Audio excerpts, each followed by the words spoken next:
What's going on, listeners? Welcome to the latest episode of Can I Kick It FC. As always, this is your host, Elliot Bard, and joining me on the other side of the camera screen is a good man, the guy with the slick back hair. And we're talking about one of his fellow countrymen, Mr. Shanair Duran the second. How are you doing, my good man? I'm doing good, doing good. I'm really excited to get into this one. This one has a little bit of a personal touch for me, not only because he's a fellow countryman, but I grew up hearing the legends of this man. I grew up hearing the stories of what he means to the people of Haiti. The person I'm talking about is the legend, the man, the myth, the legend, Emmanuel Sanon. Um, Wait. Before we go any further, can you just say that again? Like, I feel like I need a fresh salt with that. Emmanuel Sanon. His Yeah, I can't never say nickname it like was that. nickname Mono Sano. So just for a little back background on that nickname, um, most people in Haiti, if their name is Emmanuel, most of the times their nickname will be Mono. Oh, So, yeah, Emmanuel Sanon. so okay. Before we get started, let me ask you this: what makes him so important to the Haitian national team? Because okay, from an outsider looking in, you don't really hear a lot about Haiti talked about in like the Caribbean team powers, and I guess that's where we set this up for our listeners. So for those who don't know, the traditional Caribbean powers are Jamaica, Trinidad, and Tobago, and then you have another territory that Basically. which is like Haiti, Saint Vincent. I guess you want to throw Cuba in there. But what makes him so significant is like this Haiti team made it to a World Cup. But like for you personally, like what made him so significant? I guess I asked that twice. Well, the first time Haiti ever qualified for the World Cup, 1974, he was on the team. Haiti um, played 2 games, 3 games, of Yeah, I'm course, about to say like group three. stage, 3 games, Yeah, and we're in World Cup, but they only played they, two. yeah. Well, you know, man, when you take the World Cup a little further back, when you go in the ambiguous times of the World Cup, you look at it and you're like, what kind of tournament system did they have going on here? But by the 70s, it was, 4 teams in each group stages. You play everyone once and then knockout. Um, but yeah, he was the only scorer for the Haitian national team in that World Cup. He scored twice, once against Italy and once against Argentina.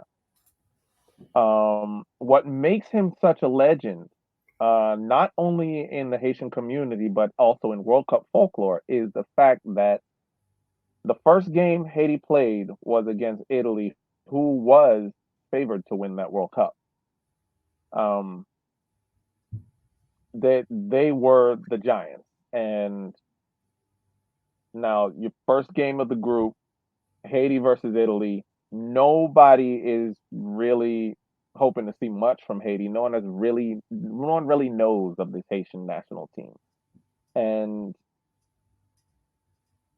the entire first half, the game is scoreless. Literally a minute into the second half, Emmanuel Sanon scores the first goal of the game. So Haiti draw first blood against the Giants. And what makes it even more impressive is that Italy's goalkeeper, Dino Zoff, this was the first goal he had received in 1,142 minutes of soccer. That's He insane. had kept a clean sheet for 1,142 minutes, over a year of not letting anybody put the ball in the back of his net. And Emmanuel Sanon breaks that streak. Because this Um, is like, and isn't this like peak?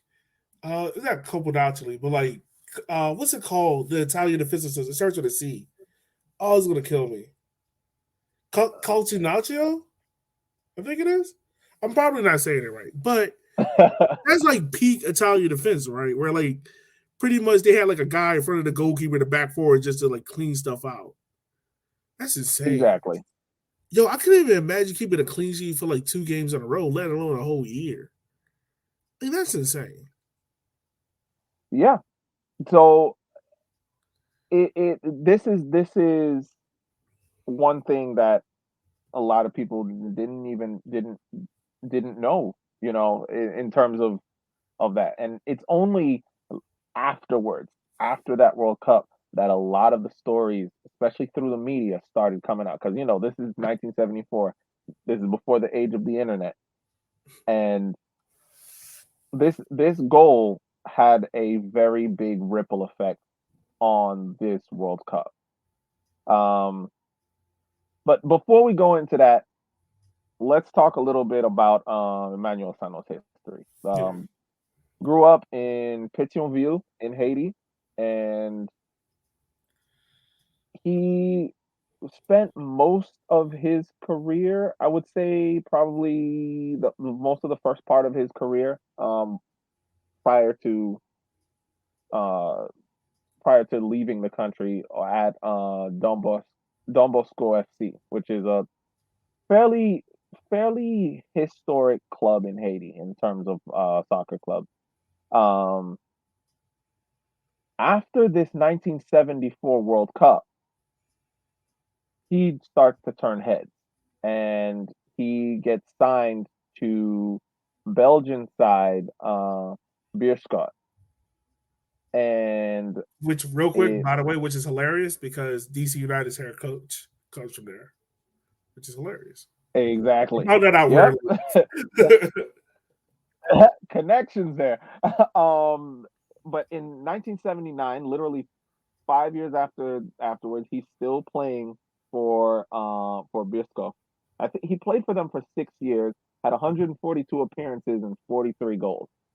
Um, he won the Belgian league um with Beerschot. So he has that under his belt.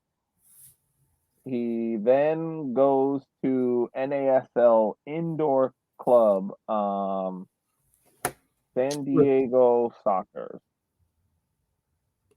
that Um, that sounds like an NASL club.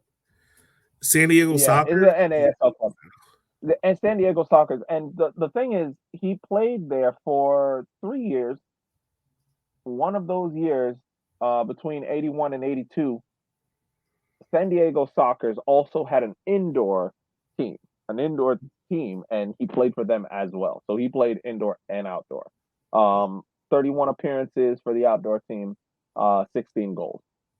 Um, After this, he pretty much hangs it up. He had a very, very bad knee injury Mm-hmm. during his time in the NASL, and that was it. He couldn't recover from that. He basically hung it up. But Emmanuel Sanon has 65 caps for the Haitian national team, 37 goals for the Haitian national team. So can I ask Um, you this, as someone that is a fan of the Haitian national team, like what makes him significant? 'Cause obviously, I mean, granted, he scored the goal in the World Cup, and that's not like an easy feat or anything like that. But like, what makes him? Is he like the standout guy? Almost like okay, I'll give you an example. Is he like Haitian soccer's Landon Donovan, or is that a wild comparison? um, I would say so. Okay. Um, at a time where you're looking at Haiti not really being a a known entity in the world of soccer, for him to come out and have a moment like that, and it's not just a moment. The entire tournament. I mean, although granted, Haiti only has the 3 games, only scores 2 goals. They lose to Argentina 4-1. They lose to Italy 3-1, and apparently Poland were on one that year. They lose to Poland 7-0.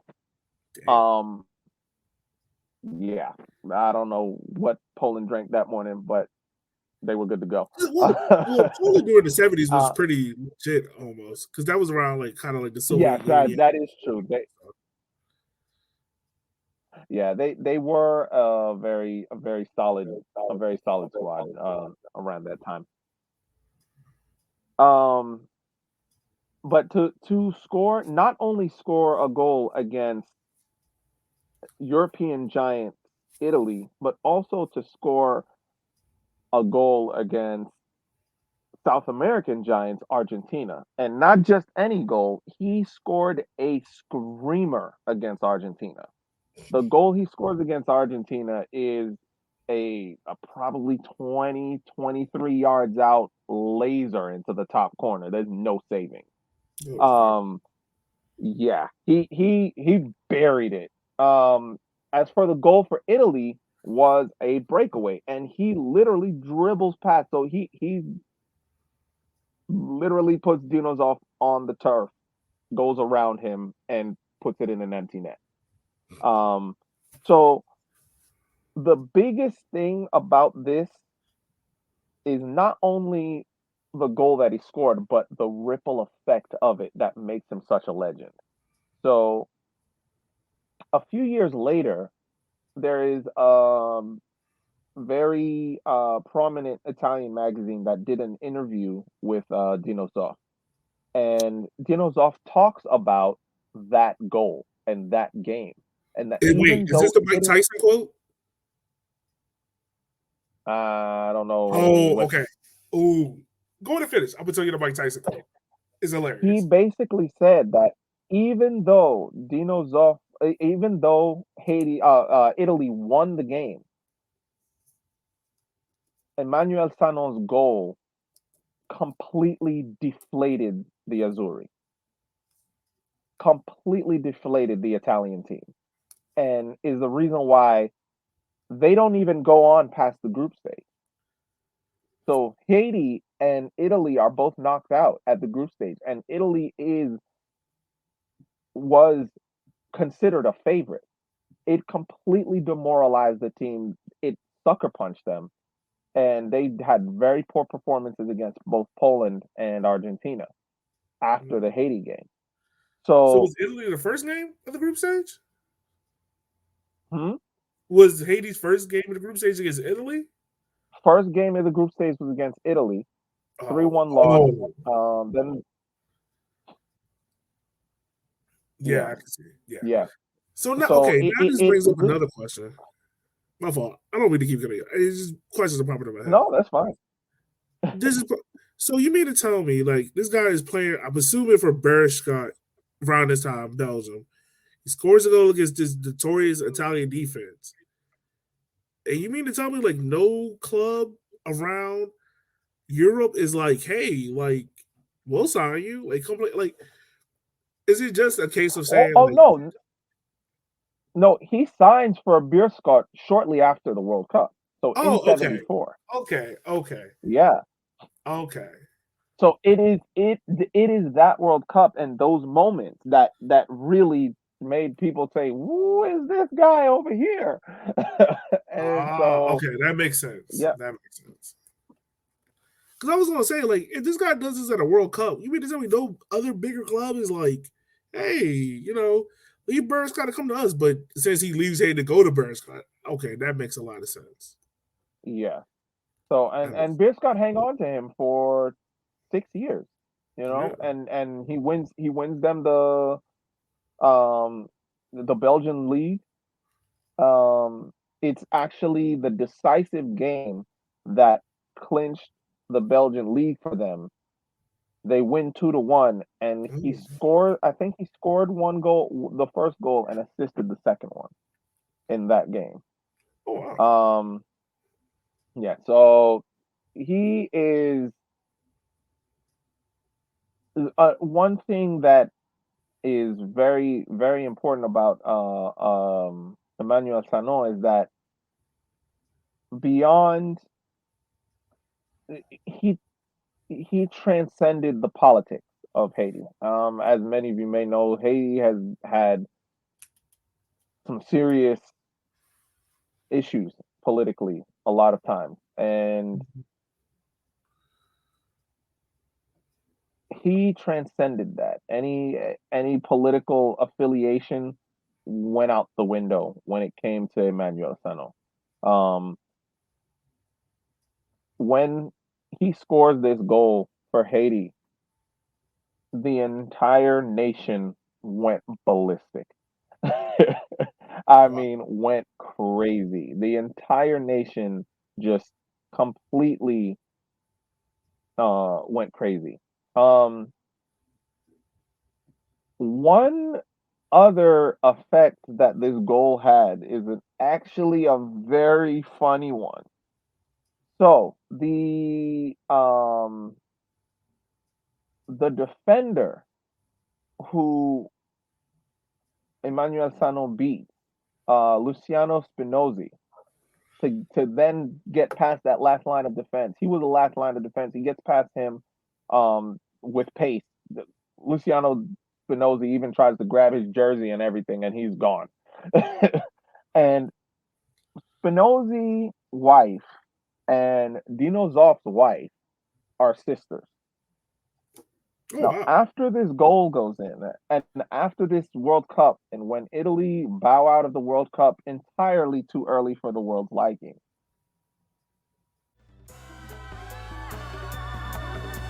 This week on the For the Culture Soccer Podcast for us, by us, talk about intersection of black culture and soccer.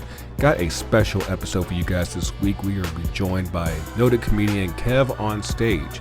We'll be talking about his low-key soccer fandom, what got him into the game, and more in Two Up and Two Down. So join me and the rest of the Cultureverse on your favorite podcast apps from the FTC UTD YouTube channel and at 2centsfc.com. these two sisters get into serious arguments on whose fault it was that Emmanuel Sano scored on Italy. The argument escalates to the point that it ends up in court in Italy. That's a shame. That's a shame. All right. So I'm glad you brought that point So because it imagine leads yourself. perfectly to the Mike Tyson quote. But yeah, also imagining going to court over this, like, come on now, it ain't that deep. Italy must really hate black men scoring against them because they go No, insane. it was an Italian pride thing. It was, you have to think about it this way. This is probably just as big as the United States goal against England in 1950, which, interestingly enough, was also scored by a Haitian. You see how But black we'll people are get to doing that. this? You see how black I'm people are saying, doing right? this? Yep, it Right was here. scored by a Haitian American. We're gonna have an episode for that. We're gonna have to have an episode for that Oh yeah, we should check out. one. Yeah, so stay tuned, listeners. Um, but basically, this is almost as big as this. You have to think about 1950. England are favorite to win this World Cup. They're going to Brazil as the team to beat, as the giant. Italy was one of the great giants in the 1974 World Cup, along with your usual Argentina, Germany. You know, England were in the conversation, um, but it was basically Italy, Germany, Argentina, the big names, and Italy was in there. And for them to bow out in that fashion was a big blow on the pride of Italy. So now the crazy thing is, imagine yourself, Emmanuel Sanon, you score this goal. Yes, you score this goal and you continue playing the game. You end up losing that game. You score a screamer against Argentina. You don't play against Poland. You go home. Beerskov calls you up and says, "We want to sign you." You go there, and while you're playing at Beer Scott, you're hearing about this nonsense. Imagine how. Imagine yourself like, I did not know that my goal had such a ripple effect Yeah, on dude. another country, and and so this is a part. This is part of the folklore, part of the legend of Emmanuel Sanon. Um, That's insane. he goes on to coach the national team um, in '99 and 2000. Also, real quick, did And he he win led like a CONCACAF championship in '73? the in '73. I swear I thought he won one in Uh, '73. Yeah, not as a coach, but as a player. Like I think that's how they qualified to the World Cup because I don't think there was such thing as CONCACAF qualifying at that time period. oh yeah, so it was the game. A game. It was in '72. Mm-hmm. So interestingly enough, um, all of the qualification matches um, for the '74 World Cup were done by April of '72, and Yeah, that sounds like CONCACAF ass backwards, but that makes yeah, sense. they CONCACAF'd it, which Yeah, they always do. So it's interesting because their last two games that basically stamp it for them and say you're going to the World Cup are against Puerto Rico. They beat them 7-0 and they beat them 5-0. mm. Um 7-0 at home and 5-0 in Puerto Rico. Um so then after this there are a few, he takes part in several of the of friendly matches against other Caribbean countries. But then there's the CONCACAF Championship where they did not win it, but they made a pretty deep run in the CONCACAF Championship. Um, oh no, excuse me, I'm sorry. They actually win the CONCACAF Championship. I it was hard for me to remember because we need to remember something. In '74, the Haitian flag looked different.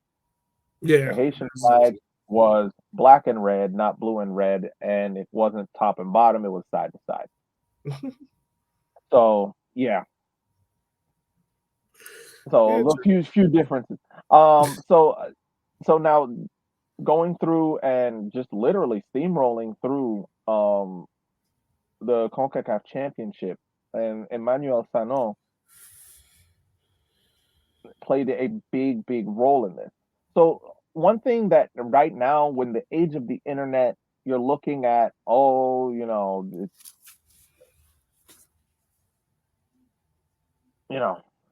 we can hear about an obscure league You in just had an old man expression of something like, you know, words.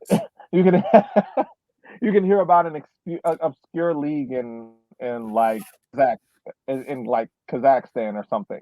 But Yeah.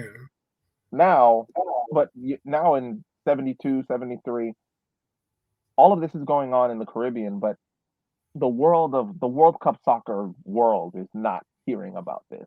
You're It's not in the mainstream news of soccer that Mm-hmm. all of this is happening. So again, this makes Haiti the new boys in the World Cup, the unknown. Um, Strangely enough, one thing that is also very interesting is that Emmanuel Sanon, after leaving San Diego Soccer, he kind of disappears off of the you know it disappears out of fame, and he's just known as Emmanuel Sanon was that legend. And I mean, he kind of lives a quiet life. I think he ends up having about 5 kids. I think he had about 4 or 5 kids. He has several grandchildren, and his main objective was, I want to make sure that my children do not have to go through the same struggles that I did. And it was um the biggest incentive to agree to sign for Beer Scout. Playing for Don Bosco, this is 1974 and this is Haiti. You're playing for Don Bosco, but that's just for fun, really, because you're probably not really getting paid, and if you are, it's definitely not enough to live off of. But imagine 23-year-old going to the World Cup, coming back, you get this deal on paper from Beer Scout saying we want to sign you for and pay you to come play for us. It was a no brainer for him, and so he goes. And one thing that he did make sure, he made sure that he made some very, very, very smart moves throughout his career financially, to the point where he could live comfortably afterward. Yes, he takes the Haiti national team job, coaching job for a year or so, but it it's it, it really shows you that, you know, if you stick to it, if you keep yourself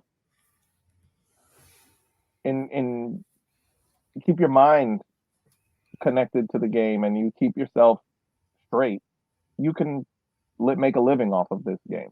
And he made sure that this was something that he passed on to his kids, that he was a role model for anyone who was thinking, I want to play professional soccer. It wasn't just a question of, I want to play professional soccer like Emmanuel Sanon. It was, I want to play professional soccer and live comfortably like Emmanuel Sanon. He did a lot of interviews for talk shows and radio and TV, where he talks about this, where he talks about his main goal is to make sure that any young Haitian who wants to play professionally thinks about the financial side of things, thinks about making sure that when you're done playing, you don't go broke. When you're done playing, you don't end up having to scramble to find something, because you never know when your career can end. And if you look at Emmanuel Sanon, his career ends early because of a knee injury, but he's still all set. Mm-hmm. I mean, yeah, and that's an important lesson. I mean, also, like, he passes away early. I think at the age of 56 in 2008 from pancreatic cancer. But I mean, listening to you and like listening to other interviews about him, like, his career path was one of which, like, he should be talked about a lot more than what he is. You get what I'm saying? Like, he's someone that was not only a living legend to Haitian football, but in terms of the World Cup, like, I think he got voted, or not think, I know he got voted to the best 100 moments of World Cup football by French football. You know, this guy is Haitian football hasn't had the peaks since then. And oddly enough, like, I was looking at to see when he scored his international goals, because you can look that up. He scored a goal against the United States in a 5-1 win. Like, that's kind of dope. I just feel as if, like, it is sad to say, but if it wasn't for us covering him, I doubt it if we would ever, like, hear about his story ever again. You know?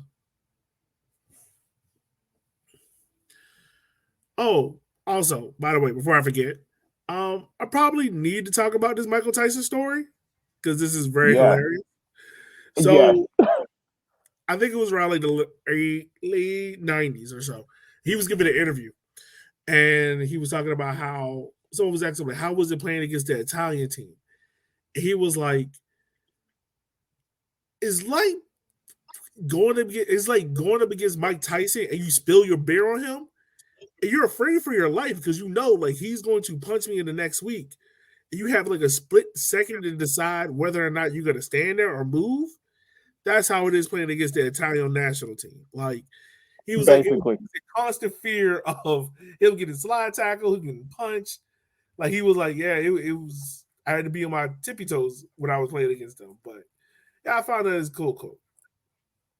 Yeah, because you got to think about it, and this is the one thing that a lot of people they don't take into consideration about the way the game was. Yes, there are a lot of aspects of the game that have increased in pace, in power, in speed.